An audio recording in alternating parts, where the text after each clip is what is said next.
Bonjour et bienvenue dans Agir pour l'environnement, le seul magazine de l'océan Indien entièrement consacré à l'environnement de Mayotte. Dans l'émission d'aujourd'hui, nous allons parler de l'eau que nous buvons et nous allons nous interroger tout simplement pour savoir comment est-ce qu'elle arrive jusque dans notre verre. Alors agir pour l'environnement au quotidien, ben oui, moi j'y crois.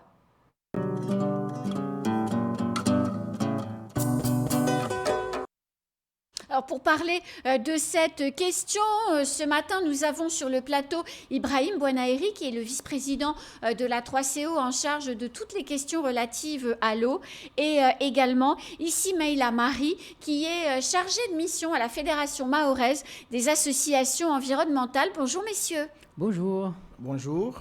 Merci d'être avec nous sur le plateau ce matin et de nous apporter vos éclairages. J'ai une première question à vous poser toute simple. L'eau que l'on boit tous les jours et qui vient du robinet, en fait, elle vient d'où ? L'eau qu'on boit, tout le monde le sait, ça vient de retenues collinaires pour la plupart. Donc c'est de l'eau qui vient des pluies, qui vient des rivières, parce que les retenues collinaires sont alimentées par des rivières. La grande majorité de l'eau qu'on boit, on appelle ça de l'eau superficielle, c'est-à-dire les retenues collinaires et les rivières. Il y a une partie qui vient du forage, des forages, et une infime partie qui viendrait de l'usine de dessalement. Alors, parmi le vocabulaire usuel, Insi Maïla, on entend potabilisation. Bon, c'est pas un gros mot, mais ça veut dire quoi, potabilisation ? C'est en fait récupérer une eau dans une zone, soit l'eau de rivière, soit l'eau de forage, ou même l'eau de la mer, donc de l'eau salée, et la rendre potable, c'est la rendre consommable à l'homme. Et pour la rendre consommable, du coup, il y a tout un processus pour enlever en fait tout ce qui est polluant à l'intérieur. Parce qu'il faut se dire que l'eau qui arrive de la mer, de la rivière ou d'un forage est forcément polluée par un élément naturel. Parce que là, on parle forcément de naturel, pas forcément anthropique. Sauf pour l'eau des rivières où on sait qu'il y a des pollutions anthropiques, et maintenant l'eau de mer aussi, puisqu'il y a l'eau des rivières qui s'écoule aussi à l'intérieur, donc qui amène des pollutions. Mais l'eau de forage est entièrement polluée par en fait, des structures un peu, on va dire, naturelles. Donc elle n'est pas polluée, l'eau des forages ? Elle n'est pas en termes... de polluer, ça fait peur. Oui, on va pas dire qu'elle est polluée, mais elle a des résidus qui sont naturels, mais qui si restent à l'intérieur, ne sont pas forcément consommables pour l'eau. Comme le manganèse. Comme le manganèse. Par exemple. Pour autant, dans les retenues collinaires, et là on voit celle de Combani à l'écran, dans les retenues collinaires, l'eau elle n'est pas toujours propre. Il suffit d'aller se promener à Combani ou à Dzoumogné et voir des gens qui tranquillement se baignent dans la retenue collinaire comme si c'était une piscine, qui lavent leur linge, enfin bref, qui font des tas de choses dont on peut se dire, à bon sang, c'est ça que j'ai dans mon verre. Ça fait peur quand même. En fait, les activités humaines qui sont autour de ces retenues collinaires ne font qu'aggraver la non-potabilisation de cette eau. Parce que déjà, à l'origine, à la base, elle n'est pas potable. Mais en plus, il y a des activités humaines qui viennent s'ajouter et qui rendent la potabilisation de plus en plus compliquée. Oui. Et donc, en d'autres termes, on est obligé, en fait, pour rendre potable toute cette eau qui à l'origine n'est pas déjà potable, il faut davantage de traitement. Donc, on sollicite davantage les usines. Et là, les gens ne se rendent pas compte de tout ce qu'on est en train de faire. Déjà, on a des usines qui sont insuffisantes. En quantité ? En quantité. Et en plus, on les sollicite davantage compte tenu des activités humaines qu'on est en train de mener le long autour de ces lieux de captage. Donc on a les lieux de captage, c'est-à-dire les retenues collinaires, mais on a aussi, comme on disait tout à l'heure, que l'eau qu'on consomme venait aussi des rivières. On a aussi toutes les activités le long des rivières. Le long des rivières. Le long et dans. Et dans, oui, parce que quand on pense aux activités qui polluent l'eau des rivières, on pense que les lavandières ou les gens qui sont dans les rivières, mais il y a toute l'activité agricole qui est autour, qui est sur le long.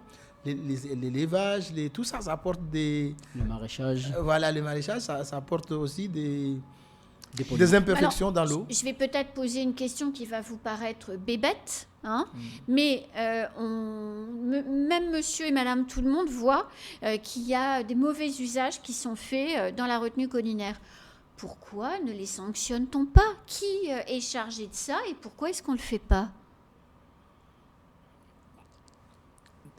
Déjà, il faut savoir que l'ensemble des zones de captage de l'eau, il y a ce qu'on appelle des arrêtés de délimitation de périmètre de captage.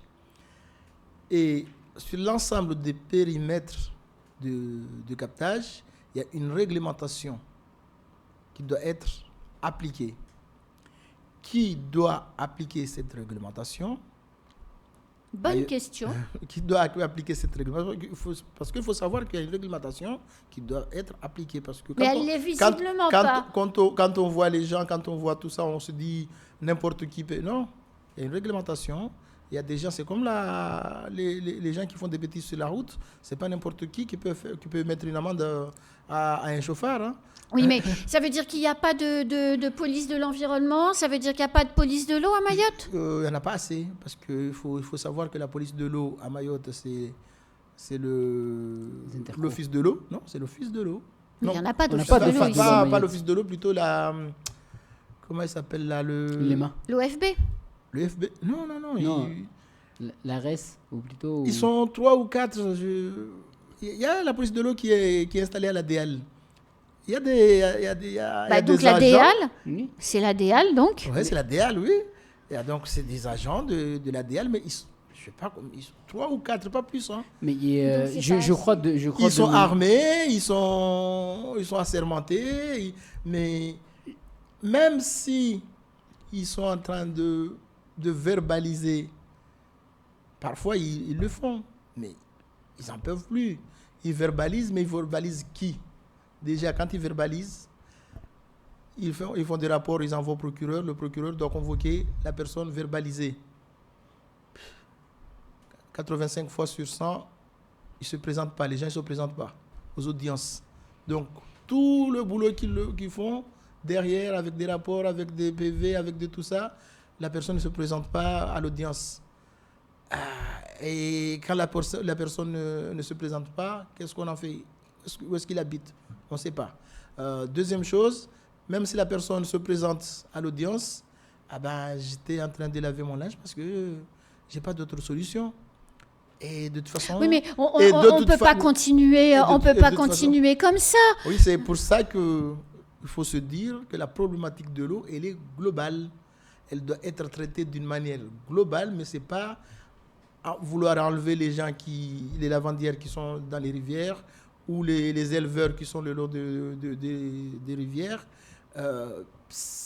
Ça ne fait que... En fait, on est en train de vider la mer avec la petite cuillère. Alors, je reviens dans nos logiques de qualité de l'eau. Donc, on l'a dit et vous l'avez très bien décrit, hein, sur les rivières et les retenues collinaires. Il y a encore fort à faire. Alors, vous avez dit également tout à l'heure que pour améliorer tout ça, on demandait davantage aux usines de potabilisation parce qu'il faut plus de traitements, etc. Les usines de potabilisation, aujourd'hui, à Mayotte, on en a combien? Et est-ce qu'on en a assez? Les usines de potabilisation, il y a Bouyouni, Bouyouni et Ouroveni. Et Ouroveni, il y en a 2. La petite aire pour l'eau... l'usine de dessalement. Mais qui est intégrée à l'usine de dessalement, voilà. Non, et c'est tout. Et ça suffit à couvrir les besoins en eau de la population? Non, ce sont la preuve, c'est que dès lors qu'on a un petit souci, souvent, on attend qu'il y a des coupures d'urgence parce que tel réservoir n'a pas été alimenté, n'a pas été assez alimenté, c'est que l'usine n'a pas assez produit de l'eau pour alimenter tel ou tel Et pourquoi réservoir. Elle n'a pas assez produit d'eau? Parce qu'elle est vieille? Parce qu'elle est sous-dimensionnée par rapport aux besoins? Pourquoi est-ce qu'on en arrive à ces situations-là? Moi, je dis que les investissements en matière d'eau, notamment les usines de potabilisation, je connais mieux celle d'Ouroveni, elle date de 1991. 93, 91, 93. Ça veut dire que il y a plus de 30 ans. En 30 ans, la population de Mayotte a plus que doublé. Si elle n'a pas triplé en 30 ans. Donc, si on a une usine qui a la même capacité qu'il y a 30 ans, alors que les besoins ont plus que doublé ou triplé, parce que non seulement la population a augmenté, mais l'usage qu'on en fait de l'eau n'est plus le même qu'il y a 30 ans. N'est plus le même qu'il y a 30 ans. Malheureusement, le phénomène ne fera que s'accentuer parce que plus le niveau de vie, moi je prends comme exemple tout court, il y a 30 ans, personne n'avait une machine à laver à Mayotte. Il y a très peu de gens qui avaient des machines à laver. C'était un bien de luxe. Aujourd'hui, c'est devenu un bien de consommation. Voilà, courante. c'est un produit de consommation courant. Et ça consomme moins d'eau que laver son eau dans la rivière, dans tous les cas. Oui, mais cette eau n'était pas comptabilisée. En fait, ça pollue moins. Mais cette eau qui a été lavée dans les rivières, ce n'était pas comptabilisé. Aujourd'hui, cette eau est comptabilisée parce qu'on la prend au robinet. Voilà. Bien sûr. Quand on voit le programme, quand on entend la programmation de la CIM sur la construction de logements à Mayotte, 500 nouveaux logements par an. 500 logements par an. Mais vous imaginez la quantité d'eau qu'on aura besoin pour alimenter ces maisons? C'est une très bonne question. En parlant en plus, on voit, il a parlé là, des machines à laver. Là, aujourd'hui, on peut regarder aussi, le nombre de voitures a augmenté. On a presque doublé pareil en 30 ans. Ah oui, donc plus que doublé en 30 ans. Voilà, donc forcément, il y a aussi la nécessité de nettoyer les véhicules. Donc si aujourd'hui, on a... Et ça consomme de l'eau. Voilà, on a par exemple trois stations de lavage, en parlant aussi des stations d'essence qui font le lavage aussi. Mais toutes ces stations n'utilisent pas forcément de l'eau recyclée. Et on a très peu, voire un seul... Ici, à Mayotte, des stations de lavage qui réutilisent son eau et... Non, il y en a 3 au moins. Lesquels? Qui réutilisent l'eau? Oui, ceux qui sont dans le Grand Mamoudzou, là, les 3 du Grand Mamoudzou, l'eau est recyclée dans ces stations-là. Ben, c'est déjà ça. Donc, voilà, c'est ce genre d'initiative qu'il faut encourager. Mais bien sûr. Petite question, Insimaïla. Qu'est-ce qu'on met dans l'eau pour la rendre potable? On rajoute des produits chimiques? On rajoute forcément des produits qui ne sont pas forcément considérés comme étant naturels, parce qu'il faut qu'on C'est rajoute... joli comme réponse. C'est beau. Qui n'est pas forcément naturel. on est un peu, on va dire, on est un peu dans l'obligation de faire comme ça, parce qu'aujourd'hui, ce qu'il faut savoir, c'est qu'il faut qu'on rajoute quand même un peu de chlore, un peu à l'intérieur pour. Ah oui. Donc on boit de l'eau de javel un peu. L'eau de javel.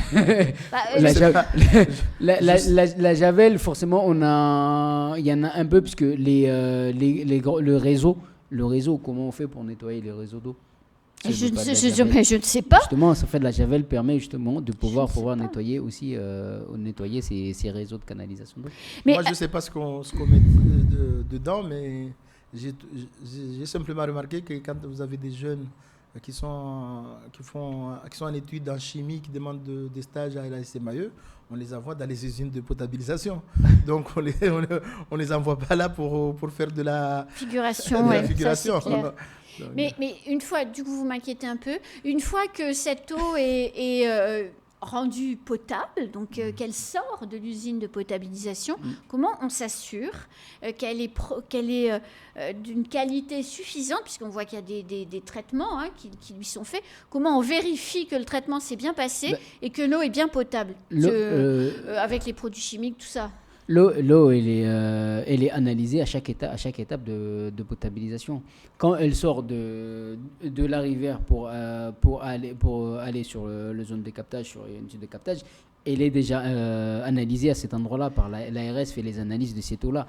Une fois qu'elle est envoyée en usine de potabilisation, elle est analysée en arrivant à l'usine et à la sortie aussi, elle est analysée. Donc on est sûr, globalement, que lorsque on ouvre le robinet pour se remplir un verre d'eau, par exemple, ou pour prendre de l'eau pour faire chauffer du riz ou que sais-je, on est sûr qu'elle est bonne en fait.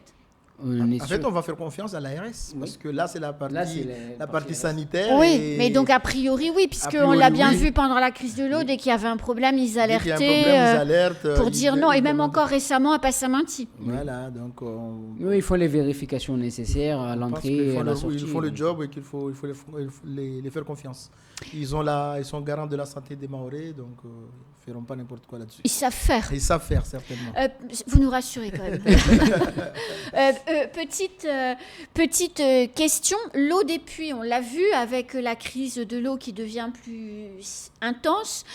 Dans certaines communes, le collectif, le groupe, la société est allé réouvrir des vieux puits d'antan qui avaient été rebouchés à la faveur, comme vous l'avez expliqué, de la pose des réseaux d'eau et de l'arrivée de l'eau potable. Est-ce que cette eau des puits, elle est potable ? Non, l'ARS l'a dit à plusieurs reprises, elle n'est pas potable en tant que telle.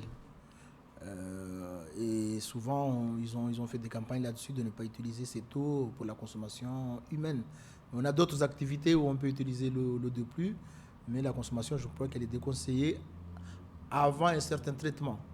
Oui, c'est ça. Donc comme elle n'est pas prévue pour passer dans une usine de potabilisation, voilà, a priori, on ne se lave pas avec, on ne l'utilise pas pour cuisiner, on ne la boit pas non plus. Non, elle n'est pas consommable. Pour brosser les dents non plus. Voilà, elle n'est pas consommable après aujourd'hui. Non, pas non plus pour se brosser les dents.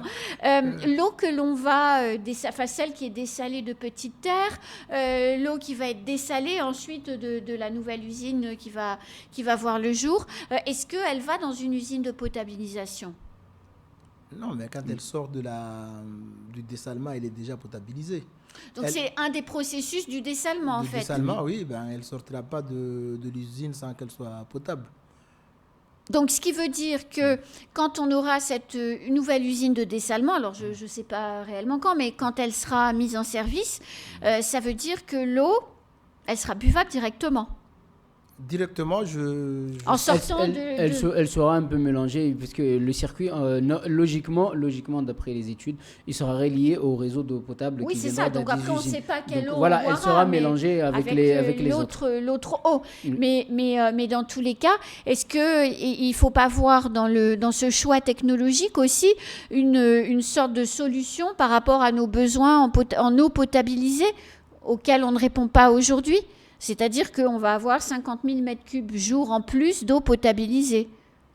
Quand même une bonne nouvelle, quand on sait qu'on en consomme 50 000 m3 jour, oui. C'est en fait dans la totalité de ce qu'on va produire à Mayotte.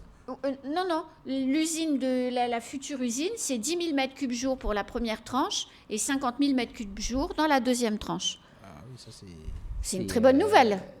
Oui, c'est une très bonne nouvelle, sauf que ça sera les besoins dans les années 50, quoi, 2050. Donc on prend, vous disiez, on n'a pas, là on prend de l'avance en fait sur nos futurs besoins. Si on arrive réellement à réaliser tout ça dans les temps tel que c'est prévu, oui, on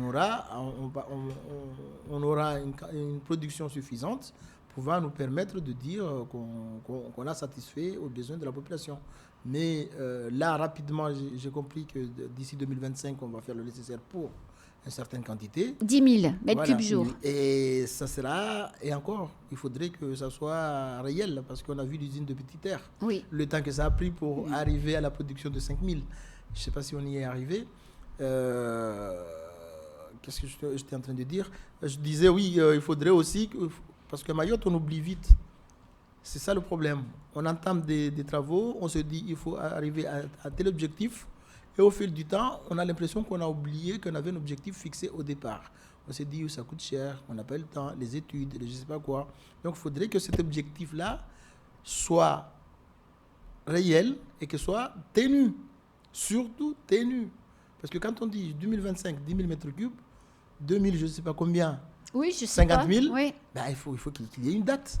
Et il faut piloter. Il faut qu'il y ait une date bien précise. 2025, qu'on ait ces 10 000, si on les a, ça veut dire qu'on a pris du retard, ça veut dire qu'on aura des coupures d'eau, mais c'est 50 000. Il faudrait qu'on ait une date aussi. Alors, comment on se prépare à la prochaine saison sèche, puisque vous l'avez dit, on est toujours en crise de l'eau, vu qu'on a de l'eau 2 jours sur 3. Donc, il y a toujours un manque qui existe et qui va augmenter au fur et à mesure que la saison sèche va s'installer en réalité. C'est quoi les conseils qu'on peut donner aux téléspectateurs pour pouvoir justement faire face sans trop de souffrance? C'est vrai que l'expérience de l'année dernière, ça a quand même servi à tout le monde. Hein. Je crois que les Mahorais ont fait beaucoup d'efforts pour s'adapter à la situation qu'on a vécue à la fin de l'année dernière et en début de cette année. Donc, ce qu'il faut se mettre en tête, c'est que il ne faut pas baisser la garde. Il ne faut pas se dire que c'est fini. Ce n'est pas du tout fini. Et avoir toujours en tête cette idée qu'on doit économiser l'eau. Donc, c'est économiser l'eau. Parce que là, on va avoir de l'eau jusqu'à un certain temps. Avec le changement climatique, en fait, on n'a plus d'eau au mois d'octobre ni novembre. Le dernier trimestre de l'année, on n'a plus d'eau. Les pluies arrivent au mois de janvier, voire février. Donc, on a de l'eau en février, mars, avril. C'est là où on a de l'eau. Mais jusqu'au 31 décembre, c'est fini. Avant, on avait de l'eau au mois d'octobre. C'est vrai. Donc, là, c'est le changement climatique. Hein, c'est tout. Ça, on n'y peut rien. On ne peut rien y faire. Donc, il faudrait se préparer. En fait, il faudrait se dire, même pas se préparer, que la situation que nous vivons, elle sera comme ça pendant un certain temps. Oui. Comment on fait pour se préparer?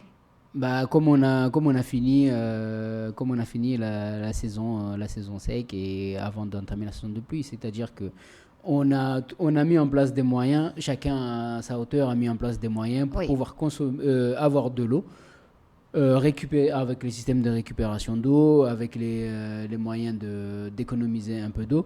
Du coup, il faut qu'on continue en fait sur le cycle qu'on a entamé. Donc, continuer à économiser de l'eau. Si on n'a pas comme on a parlé des kits hydroéconomes et autres, donc s'équiper si besoin un kit hydroéconome et toujours avoir sa petite réserve, mais là toujours faire la vigilance. Et pas utiliser de l'eau potable pour des usages pour des usages extérieurs tels que lavage de voiture. Si on a un bout de jardin, utiliser de l'eau de pluie pour arroser les jardins. Si on a des besoins pour les agriculteurs et autres, récupérer pareil de l'eau, mais ne pas utiliser l'eau du robinet forcément pour faire du lavage de sol et autres. Et pour ça, l'eau potable, elle doit servir exclusivement pour l'alimentation. Est-ce qu'il faut faire des stocks de bouteilles d'eau? Justement, je voulais en venir. En fait, mais ça fera certainement l'objet d'un autre sujet. La solution de bouteilles d'eau, elle est très, très mauvaise pour Mayotte. Ce n'est pas la solution. Pourquoi? La quantité de bouteilles qu'on va retrouver dans la nature. Mais moi, j'imagine même pas. Moi, le nombre de bouteilles qui ont été distribuées à la population, on les connaît. Mais est-ce qu'on connaît la quantité qu'on a récupérée? Non. Et parfois, on se satisfait de rien. On a récupéré une partie des bouteilles, on a fait des publications, des grandes campagnes de communication, on a récupéré ceci. Mais c'est une goutte d'eau dans un océan de flammes. Mais c'est ce qui part là, il faut juste passer de temps en temps dans les communes. Il y a encore des conteneurs qui sont sur place. Regardez, il y a des conteneurs qui sont encore ouverts, les bouteilles d'eau. Il y en a encore qui sont dedans, dans des sacs poubelles, ils sont encore à l'intérieur. Donc l'opération de récupération des bouteilles d'eau qui ont été distribuées, pour moi, c'est pas une réussite. Pour moi, c'est pas une réussite parce que ces bouteilles-là, on en trouve plein qui sont encore dans la nature. Oui. Et même ceux qui ont été... sur les plages, on en trouve beaucoup. Et ceux qui ont été récupérés, qui sont laissés dans les conteneurs sont encore là, les conteneurs sont ouverts, donc accessibles à la population. Donc forcément, je pense qu'il y a encore des gens qui vont récupérer ces bouteilles d'eau. Pour mettre des piments ou des choses comme ça, des jus. Pour moi, cette opération-là n'a pas été aussi bien menée qu'est-ce qui nous paraît. C'est une opération d'urgence, elle était nécessaire parce que c'est une urgence. Maintenant, pérenniser la distribution des bouteilles d'eau à Mayotte, il faut éviter. pas plus qu'on en consomme en temps normal. En temps normal, déjà. Donc en fait, la réalité, c'est de s'organiser pour créer ses propres réserves, pour réduire sa consommation, dont au robinet, en réalité. C'est ça qu'il faut faire. Non, il faut s'y mettre. Il faut s'y mettre. Moi, dans les constructions neuves, pourquoi pas ne pas inclure des réservoirs d'eau dans des constructions neuves. Bien sûr, 500 logements par an construits par la CIM, on peut se poser ces questions-là. Même les logements individuels, l'État ou les collectivités peuvent venir en aide aux particuliers pour qu'ils instaurent des systèmes de récupération de l'eau pluie et économiser la consommation d'eau. Il faut s'y mettre. Moi, je pense qu'il faut absolument s'y mettre. Il y a des systèmes qui existent. Il y a des endroits où il pleut moins. On stocke de l'eau. Eh bien, écoutez, on va terminer cette émission sur ce message. Organisons-nous, stockons de l'eau pour la saison sèche et réduisons nos consommations et évitons de consommer de l'eau du robinet pour des usages pour lesquels ce n'est pas obligatoire. Il n'y en a pas assez.